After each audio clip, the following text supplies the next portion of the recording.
Le FIED Côte d'Ivoire affiche de plus en plus une nouvelle dynamique de dépassement dans chacune de ses cliniques. Et c'est d'ailleurs le cas de ce samedi 5 avril 2025 où membres, sympathisants et coachs ont distillé d'intenses vibrations en compagnie du coach Béatrice Ayateki, chef d'entreprise d'interprétariat. Je vous salue tous avec amour, respect et considération.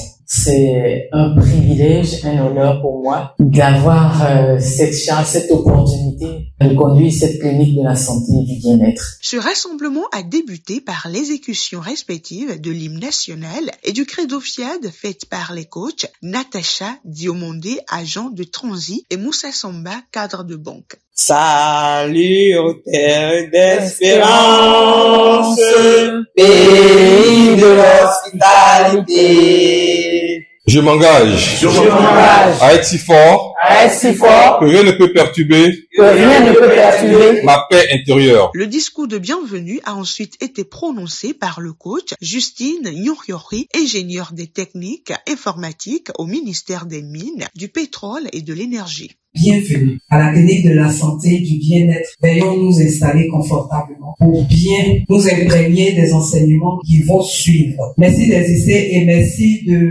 choisir la bonne part. Une seule exhortation a meublé cette séance et a été faite par le coach Yves-Luc Yaoudja Kwasi. Suivons cet extrait pour comprendre. La programmation, c'est un processus de remise à neuf pour que notre comportement convienne avec ce que Dieu veut et que tout ce que nous nous demandons, nous puissions l'avoir facilement. Notre comportement, lui aussi, doit changer. Quand je dis je suis riche et très riche, je ne dois pas encore revenir dans des conditions de...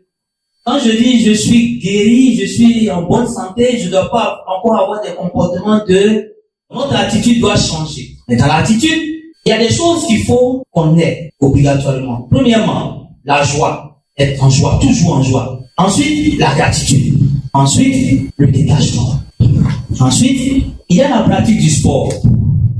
Bien manger, fruits, légumes, épices, boire de l'eau. Et enfin, pour terminer, il faut se former. Le message du jour a porté sur « Pour vivre autre chose, il faut faire autre chose ». Et l'oratrice qui l'a décortiqué était le coach Félicité Ndiaye, directrice commerciale d'une entreprise d'automobile. Le changement est souvent perçu comme un défi ou une source d'incertitude, c'est vrai, mais en réalité, c'est aussi une formidable opportunité de croissance personnelle. Le changement, bien qu'il puisse sembler difficile ou inconfortable au début, est une invitation à l'épanouissement. Si on veut connaître d'autres horizons, il est impératif de se libérer de la monotonie et de tenter des choses nouvelles. Le groupe Patrick Amon-Pognon, aujourd'hui reconnu comme un exemple de réussite, pensait autrefois que gêner, prier, veiller, se priver de sexe, passer tout son temps à l'église suffisait à réussir sa vie. Et pourtant, malgré toutes ces pratiques, il ne récoltait que pauvreté, chômage, maladie et mépris. Mais en lisant la parole de Dieu, avec une autre perspective, il a compris que, selon les Écritures, il faut faire des choses autrement pour que les choses changent. Il a alors amorcé une transformation personnelle. Et ce changement intérieur a entraîné la disparition de la pauvreté, du chômage, de la maladie, du mépris. C'est en opérant ces changements que l'on obtient des changements. Faire autre chose ne signifie pas simplement penser à un changement ou à rêver d'une vie différente. Cela implique de prendre des actions concrètes. Il est important de souligner que faire autre chose et vivre autrement peuvent véritablement nous mener vers plus de bonheur et d'accomplissement. Parfois, c'est en osant se réinventer que l'on trouve la voie qui nous correspond vraiment. J'ai osé croire que n'ayant pas fait commerce, je pouvais être responsable commercial. Et j'ai appris. Le changement est difficile, il est vrai, mais c'est lui qui nous permet de grandir et de nous rapprocher de notre véritable potentiel. Le plus grand risque en réalité est de ne pas prendre de risque du tout. Si l'on veut une vie différente, il est donc crucial de changer ses actions, de sortir des sentiers battus et de se lancer dans des aventures nouvelles. Juste après, la tâche est revenue au coach Marguerite Yaye Hérité d'exhorter l'Assemblée à la contribution. La générosité, c'est très important. Ça nous sauve. Ça nous sort de beaucoup de choses. Il me fallait une maison rapidement. Moi, je posais les actes comme ça.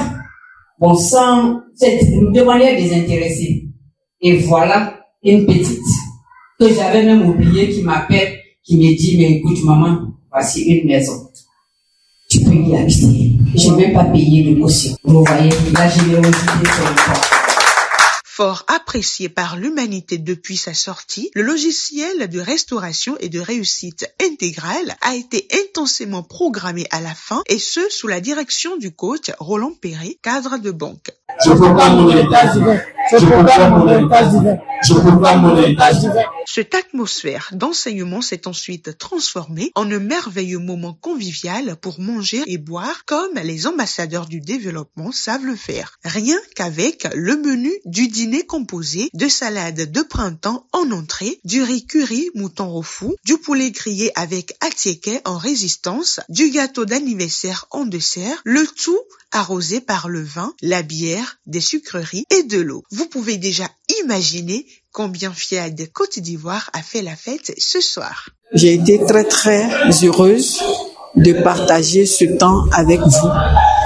La présentation de l'accord Kindiaï me parle, résonne avec moi particulièrement.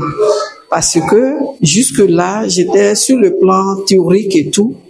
Et maintenant, je me rends compte que j'ai perdu un peu d'entrain d'énergie parce que là, je dois passer maintenant à la phase active, sortie de notre zone de confort. Parce que tant que tu seras dans ta zone de confort, tu vas jamais être la personne là que tu veux devenir. Comme vous pouvez le constater, il n'est plus à démontrer que les absents à cette soirée auront des regrets. Mais puisque Dieu aime chacun et tous inconditionnellement, une nouvelle opportunité du genre est offerte le samedi prochain.